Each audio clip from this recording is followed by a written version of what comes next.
Vous savez, certaines fois, quand nous nous regardons, nous les femmes, nous nous disons, je l'ai trop petite, je n'ai pas ci, je n'ai pas ça, j'ai pas de force. Même lorsque vous entendez une prophétie de vous, vous dites non, ça ne peut pas être moi, j'ai vécu ça. J'ai reçu des prophéties. L'une de ces fois, c'est quand j'étais encore à l'école, j'avais de grosses difficultés dans mes études. Je ne sais pas, mais Satan ira souvent chercher dans tes échecs. Il cherchera ce qui pourra attirer ton attention et t'y maintenir. Si c'est le mariage, il t'y maintient. Si ce sont les enfants, il t'y maintient. Alors pour moi, c'était les études. Sérieusement, je me battais pour m'en sortir. Ce que j'aurais souhaité faire à l'école, finalement, c'est pas là où je me suis retrouvée. Et là, je me débattais énormément. Combien d'entre nous ont eu des difficultés en mathématiques? Je ne suis pas seule. Alléluia. J'ai eu beaucoup de difficultés et Satan les utilisait contre moi sérieusement. Parce que j'essayais de faire de mon mieux. Et plus je m'époumonnais et plus les choses s'empiraient. Plus j'essayais, plus les choses s'empiraient. J'ai presque commencé à croire que j'étais en échec. Et je sais que certaines personnes parmi nous ici, Satan vous a convaincu que vous êtes un échec. J'ai connu ça. Mais il y a quelque chose qui s'est passé. Parce que pendant que je traversais toutes ces difficultés, je me suis dit, en ce qui me concerne, c'est seulement la voie de l'Éternel que je connais. Pas de raccourci, pas d'alternative. Alors si je dois réussir, je vais réussir. Et j'ai réussi. Sans passer par un chemin tortueux, car certains le font, ils vont corrompre les professeurs d'une manière ou d'une autre. D'autres avec leur argent, d'autres avec leur corps. Il y a tellement de choses qui se passent. Mais moi j'ai dit, je le ferai de la bonne manière. Si j'échoue, j'échoue. Et si je réussis, je réussis. Et je ne sais pas, je me suis posé quand même la question, pourquoi Dieu n'exauce pas mes prières? Certains parmi vous peut-être ont déjà prié sans exaucement. Pour moi, j'ai prié pour mes études. Encore et ça n'a pas changé. À chaque fois que j'étais face au barbillard, je voyais l'échec. Et je rentrais, je me disais, bon, je vais changer la manière d'apprendre. Peut-être c'est la manière d'apprendre le problème. J'ai changé cette manière et je suis revenue et c'était le même résultat. Oh mon Dieu. Et j'ai changé encore et je suis revenue. Je me suis dit, ok, il fallait maintenant étudier avec les personnes intelligentes parce que moi, j'avais déjà cru que je n'en étais pas une.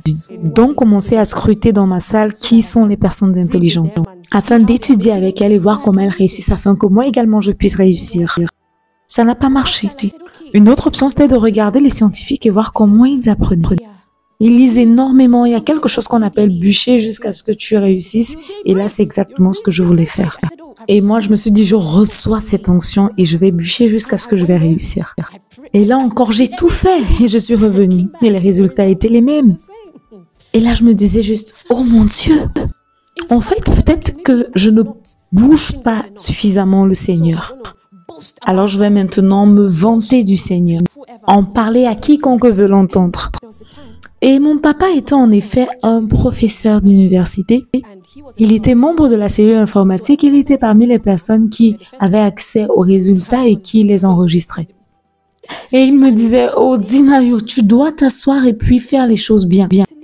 Et à ce moment, je venais juste de trouver mon intimité avec le Seigneur. Parce que j'avais vu comment j'avais tout essayé et rien n'a marché. Mais je continuais toujours de donner le meilleur de moi et vous savez, le système du monde, il faut faire comme le système du monde veut et puis j'essayais et ça ne marchait pas. Alors mon papa à ce moment me dit, peut-être tu donnes trop d'attention à ci, ça et c'est ça qui te fait échouer, alors arrête de faire ça afin que tu réussisses. Alors je me suis dit, Dieu, est-ce que tu as entendu? Est-ce que tu as entendu ce que mon papa vient juste de dire? Il a dit, lis tes livres. Alors, je vais lire mes livres. Et j'ai dit, mais Dieu, tu vois, tu dois lui prouver qu'il a tort. Tu dois lui prouver qu'il a tort. Alors, j'essayais de vanter Dieu. J'essayais de vanter Dieu. Et je dis à mon papa, tu sais, ce Dieu que j'ai trouvé, ce Dieu va te surprendre. Je sortirai de cette situation avec un manteau volant. Parce que je me suis donné tout entière à Dieu. Et les résultats sont sortis. Je porte le numéro 1 dans ma salle de classe. Numéro 1. Et mon nom est toujours le premier sur la liste. Alors, mon père a récupéré tous les résultats, même ceux des années précédentes. Et alors qu'il a ouvert, il a dit, mais Dina, viens ici, viens ici, viens ici. Mon cœur battait et je me disais, mais Dieu, non, non, tu peux pas juste nous laisser tomber comme ça. Non, non, non, non. Nous en avons parlé, tu es supposé agir, faire quelque chose. Manifeste-toi. Et j'ai vu les résultats et mes pieds se sont paralysés soudainement. Mon échec était encore pire que ce que je n'aurais jamais imaginé. Et j'ai dit, Dieu, je croyais que tu étais supposé faire quelque chose. Et là, qu'est-ce que je vois? Et là, mon père a commencé à dire, tu vois, ça c'est la raison pour laquelle... Et là, je disais juste, ok. Et j'encaissais. Et j'ai quitté sa chambre et pendant que j'allais dans la mienne, c'était comme si Satan riait. Je pouvais l'entendre rire. Je voulais pleurer, je ne sais même pas ce que je voulais faire en réalité. Quand je suis entrée dans ma chambre, je ne sais même pas s'il y avait comme une force qui m'a propulsée vers le sol. Je portais comme une robe ou une chemise de nuit avec des boutons. Et je ne sais pas à quel moment, avec la colère ou la colère spirituelle, je ne sais pas comment l'appeler, mais ça rugissait carrément en moi et tout se mélangeait en moi. J'ai déchiré ce vêtement, je l'ai déchiré. J'ai gémi, j'ai pleuré, je ne sais pas si c'est gémi, pleurer, mais j'ai tout fait. Mais ce qui est sorti de ce moment, c'est quand je suis sortie de là, c'était vraiment Seigneur, que je réussisse ou que j'échoue, je vais toujours te servir. Et c'était comme si Dieu attendait simplement ce moment. Et je me suis levée du sol, libre. Je me suis levée libre. Et je ne ressentais plus ce poids sur mes épaules.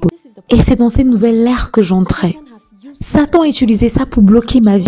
Mais tu sais quoi, Satan? Je ne t'accorderai plus un instant de ma vie. Et je suis partie. Et je ne me souciais plus de rien. Mais je continuais toujours de travailler. Je n'ai pas abandonné mes études. Je persévérais. Et finalement, il y a eu un jour, je fréquentais déjà mon époux. Et il a dit, oh Dina, j'ai vu quelque chose. Et je lui ai demandé, qu'est-ce que tu as vu? Il m'a dit, j'ai vu tes résultats. Et je lui ai demandé, vraiment? Mais à la fin, tu auras ton diplôme. Et je lui ai demandé, qu'est-ce que tu as vu? Et il m'a dit, j'ai vu que tu reprenais la classe une 3e fois. J'ai dit, non, que Dieu ne permette pas. Que Dieu ne le permette pas.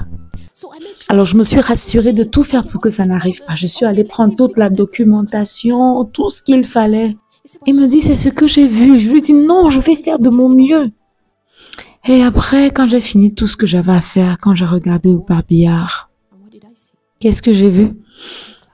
Une 3e fois. Je reprenais une 3e fois la classe. Et dans ma tête, je disais, ma vie est finie. Il n'y a plus moyen pour toi. Ça, c'est ce dont tes parents t'ont averti. Et finalement, c'est arrivé. Et tu n'as pas ta place dans la société. Oh mon Dieu, je sentais comme si je mourais. Et je me souviens, ça fait combien d'années maintenant? Quand je regarde en arrière, je ne ressemble pas à ce que Satan disait que je suis. Mais il a fallu un processus, une vie de sacrifice. Il m'a conduit dans le désert pour être tenté. Et j'ai tout sacrifié. J'ai tout sacrifié. Et aujourd'hui, je peux me tenir devant vous, vous voyez, pour parler de ça. Et je n'ai pas honte de ça. Je me sens pas mal par rapport à ça. Car Dieu peut prendre cette chose que Satan utilise autour de votre vie. Il peut le récupérer si vous le lui donnez. Il le changera pour votre bien. Je croyais que j'étais un échec. Et j'ai dit non, je ne suis pas un échec. Car voici ce qui s'est passé, ça et ça. Et j'ai réajusté ma manière de penser. Aussi longtemps que je marche avec le Saint-Esprit, je ne peux jamais être un échec.